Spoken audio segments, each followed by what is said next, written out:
often regarded as one of the best gaming experiences in the sci-fi genre, with a focus on a solid narrative, amazing characters, and haunting decisions. It's a series that went down in gaming history, both for the better and for the worse. This is the Mass Effect Iceberg.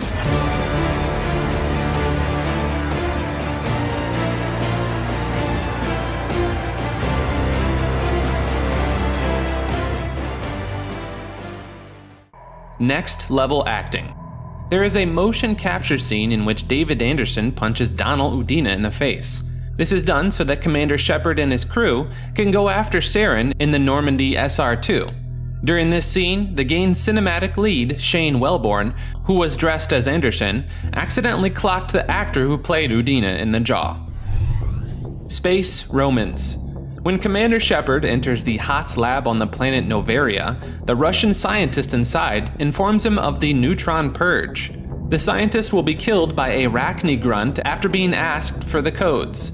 If the player interacts with the VI without first obtaining the codes from the scientist, when Shepard selects this choice, he mumbles, Sic semper a Latin phrase that means, "thus always to tyrants." This sentence was said by Marcus Julius Brutus during the assassination of Julius Caesar, as well as John Wilkes Booth during the assassination of President Abraham Lincoln. 6 different covers. BioWare originally made 6 different covers for Mass Effect, but refused to use them for various reasons. They place emphasis on certain characters and aspects of the game throughout the other covers. Conrad Werner. This is a character who shows up in every game if spared the previous encounter. In Mass Effect 1, he will appear as a Shepard superfan, and the player can give him advice to save his life. In Mass Effect 2, he returns taking on a vigilante-esque mantle seemingly inspired by Shepard himself. Again, the player can help him and guide him in the right direction. He appears one final time in Mass Effect 3, but this time he is recruiting for Cerberus. By checking him through the game, it's possible to save him once again. Cow Thief. The shifty-looking cow is a space cow that may be found on the planet Antaram in the Kepler-Verges Newton system.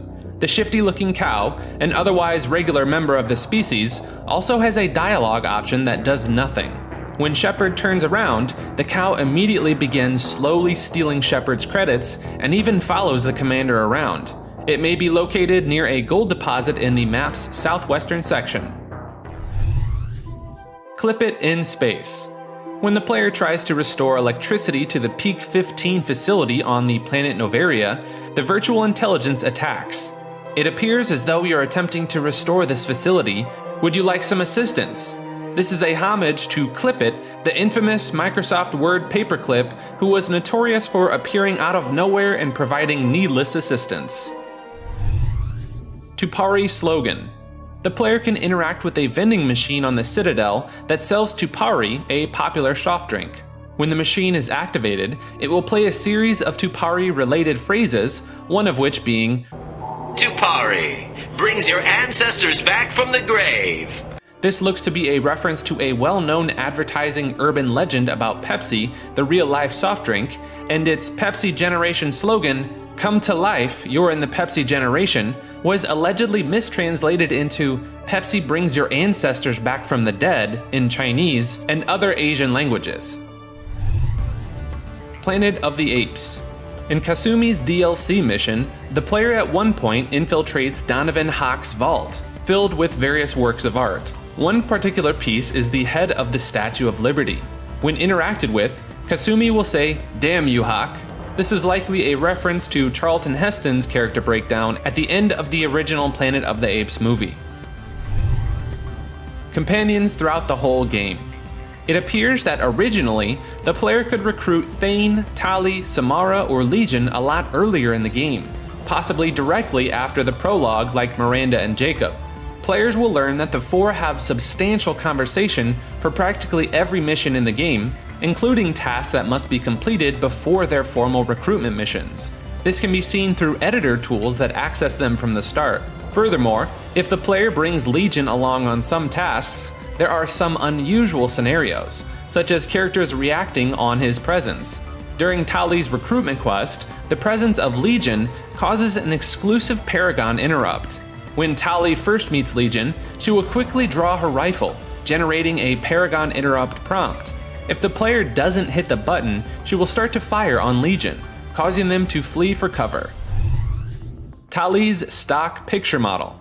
A photo of Tali Zora will appear on a drawer adjacent to Commander Shepard's bed if the player romances her. The image is actually a photoshopped stock picture of Hamasa Koistani, a model. Not shortly after the game's release, this provoked controversy along with other harsh criticisms of the game. For the Legendary Edition, an entirely new photo was created which shows Tali without the visor, revealing her face. The Hunt for Shepard. The pilot, Joker, references the book and film for The Hunt for Red October by saying, "Stealth drive engaged. Only way they'll detect us is if you all start singing the Russian national anthem." In the book and film, the eponymous submarine, thought completely undetectable by traditional means, is discovered by American subsonars when its crew joyously sings the Russian national anthem. Fan song reference. Reeve will tell Shepard to "Try not to get killed up there. Fight like a Krogan and you'll be fine." if he is the Urdnot leader during the mission Priority Tuchanka. This is a reference to the Commander Shepard chorus from the Mass Effect fan song. You can fight like a Krogan, run like a leopard, but you'll never be better than Commander Shepard. Ashley's Ghost. You can see Ashley Williams' ghost on the Citadel in a cutscene if you choose Kaidan Alenko as the living squad member, leaving Ashley Williams to die in Mass Effect 1. Nobody can take Ashley's position if you choose her in Mass Effect 1. Mars Rover Reddit Revelation. In 2021, a former BioWare cinematic designer, Richard Boivert, posted an Easter egg to Reddit that he believed had never been found before. In the Mars mission, if Commander Shepard walks a specific route through the solar panels at the start, a Mars rover will roll up to Shepard and nod. Cut happy ending. There's audio indicating that it was once possible to save both Ashley and Kaidan during Vermeer, implying that it was only feasible in the new Game Plus. The option was removed when the developers recognized that everyone would consider this as the only correct choice, further complicating plotlines. Thanks, Commander. Things got pretty hot down there. You saved my life. Both our lives. I don't know how you did it, Commander. The Alliance will come up with a whole new medal for what you pulled off here. If they don't court-martial you, you endangered the entire mission. Why didn't you just leave one of us behind? No one gets left behind. Not while I'm in charge. We might have tried, Commander, but I don't think either one of us could have pulled this off. Anyone else, I'd say they got lucky. Kaidan's right. Nobody else could make a stunt like that work. But anyone else in charge and someone gets left behind. Or the mission fails. Kaidan's romance. There's also leaked audio that reveals Kaidan's romance with male Shepard, to the point that it's feasible to hack it in and carry it forward to other games. This was done for simplicity reasons regarding the script for both genders and programming interactions into the game. Finally, in the third game, you are given the choice to do so normally. Tax fraud in space. Captain Bailey describes spending a year dead as a frequent tax dodge when he checks in at the Citadel for the first time. This is a reference to Douglas Adams' novel, The Restaurant at the End of the Universe, in which a well-known band manager spends a year dead for tax purposes. Norse mythology references. The player will encounter 3 different types of mechs throughout the game. Fenris, a dog-like mech, Loki, the most prevalent mech, and Ymir, the big and heavily armed mech. Fenris the Wolf, Loki the Deceiver, and Ymir the Ice Giant are all references to Norse mythology. Playing as Joker. The only game in the trilogy in which the player controls a character other than Commander Shepard is Mass Effect 2. For a brief while, when the Collectors attack and board the Normandy, the player assumes control of the pilot, Joker. Subtle foreshadow. In the second game, when the first Normandy is attacked in the beginning of it, Joker's damage report of Kinetic barriers down. Multiple hull breaches. charges! Weapons offline! Somebody get that fire out! All indicate the upgrades to the new Normandy that Shepard can purchase in the game. He can purchase an upgrade to the new Normandy's kinetic barriers, hull armor, and main weapons. Commander Vorcha. At one point in the game, Tali mentions that Shepard sounds like a Vorcha. Don't me. You sound like a Vorcha. Mark Meer, who voices the male Shepard, also provides the voice actor for the Vorcha characters in the game. Ashley and Shepard Star Wars scene. In the Citadel DLC, the player can go drinking with Ashley. If they do, there will be 2 Batarians who will come up to them saying that they really don't like them. This entire scene, and how it plays out, is a huge reference to a scene in Star Wars Episode 4. Hey, my friend doesn't like alliance types. Buddy, we're right in the middle of something.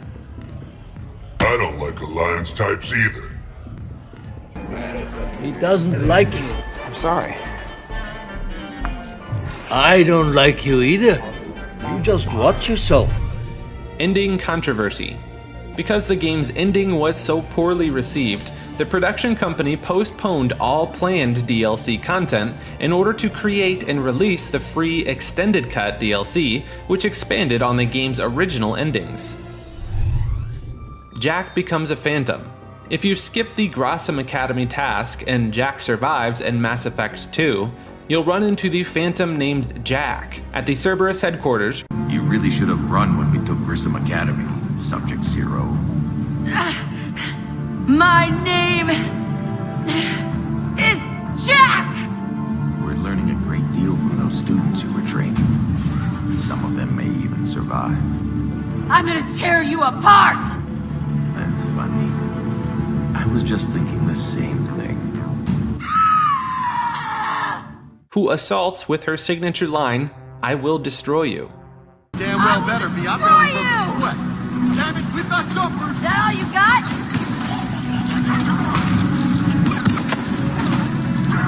I believe that was Jack. It wasn't her. Not anymore.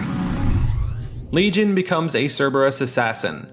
If the player imports a saved game where Legion was given to Cerberus in Mass Effect 2, he will appear as an enemy unit when Shepard raids the Cerberus Chronos Station in Mass Effect 3. Rogue VI. If you take Edie to the raid on the Cerberus headquarters, on a vidlog about her AI, she will reveal that she was the Rogue VI from the first game. Cerberus recovered her code and made her into an AI. David likes the Matrix. You'll run into David Archer on the Grissom Academy side task if you saved him in Mass Effect 2. He'll then add he has guns, lots of guns, at his disposal. The following is an exact quote from the Matrix. This is especially important because you spared him from being trapped in a virtual world where he had to operate machines. You unplugged him. Anything in particular? The number of days you lengthened my life. The security office. I hacked the lock. Guns. Lots of guns. Goodbye. Okay, so what do you need?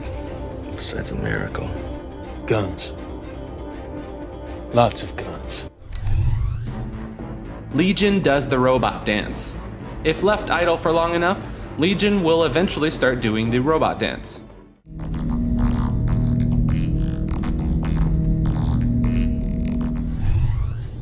The Catalyst is 3 voices.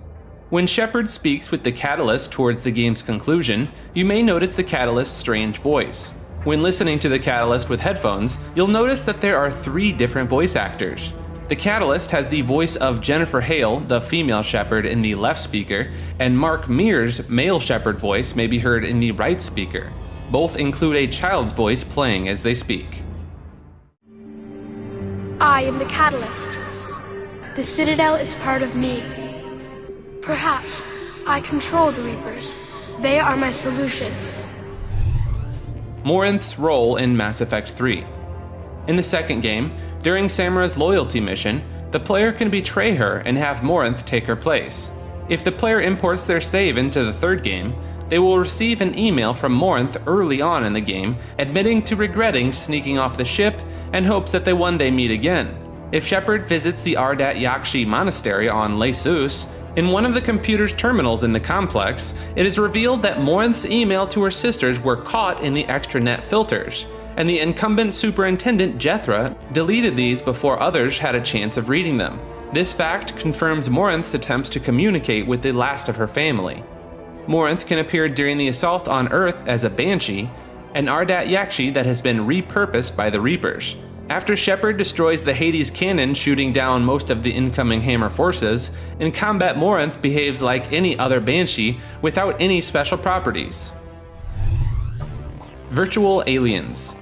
These are a race of 1 billion individuals who, long ago, downloaded their consciousness into a virtual world on board a starship. They did this in order to save their civilization from extinction. The virtual aliens have initiated diplomatic relations with the Citadel Council as of 2185 CE in order to gain a renewable source of power for the systems that keep their virtual world running. The aliens' actual name is unclear.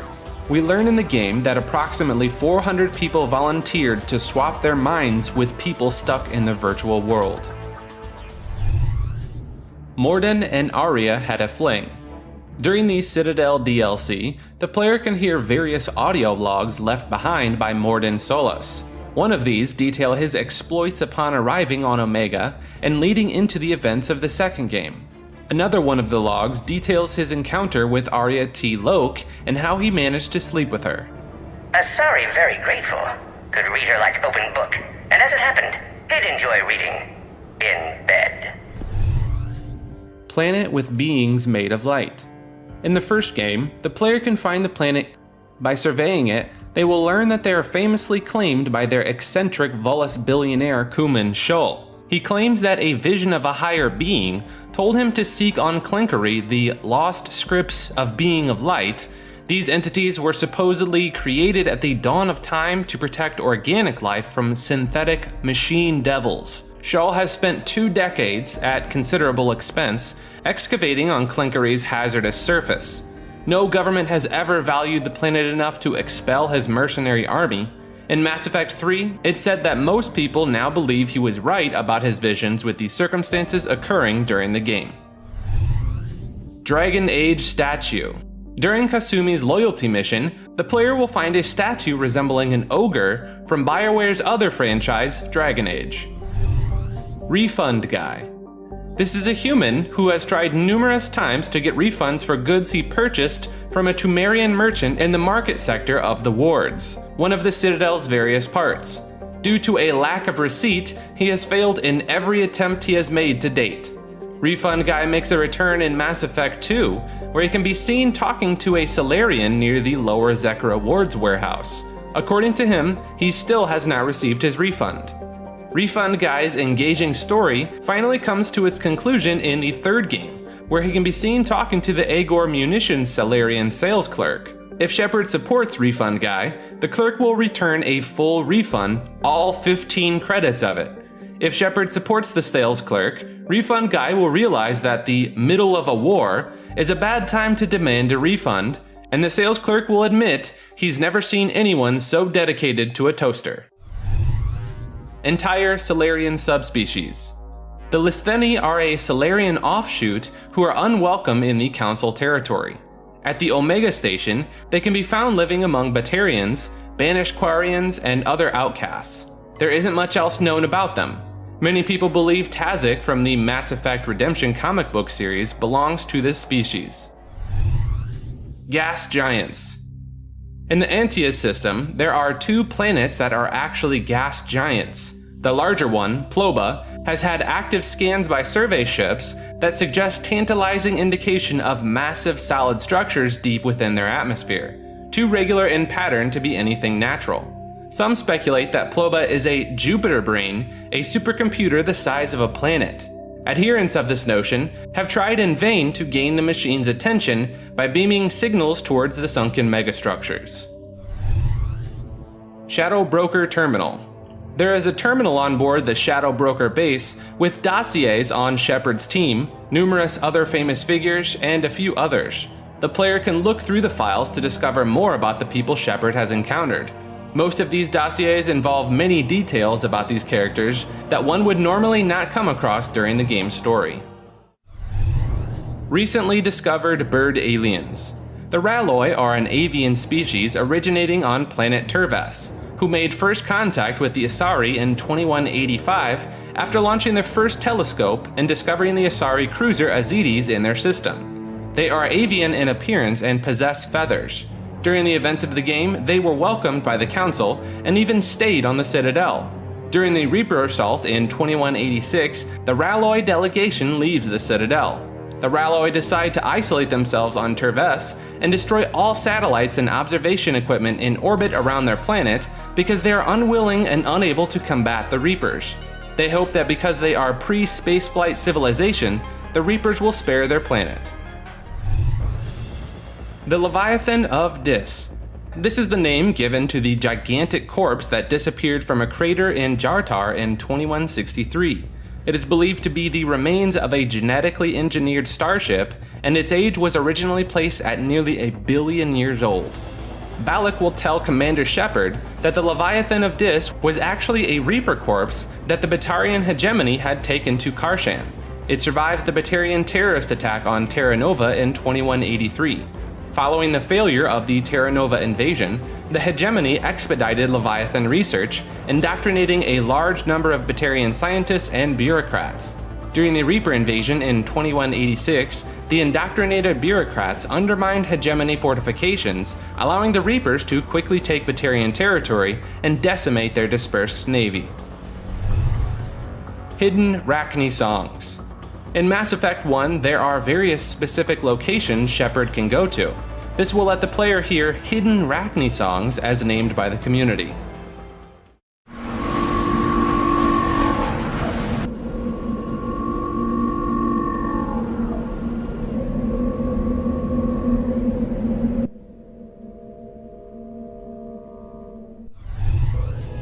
The indoctrination. This is a popular theory that suggests that Shepard was indoctrinated by the Reapers during the trilogy. There is a sizable chunk of evidence for this theory. In fact, too much of it fits into this video to do it justice. However, the main point is that after Harbinger hits Shepard with the laser beam in London, I know you feel this. You have no one left, Shepard. I will show you true power. everything after that moment was a hallucination in Shepard's head. And the final choice of the game is really the choice of whether or not Shepard breaks free or not. Like this video, and subscribe to Maker.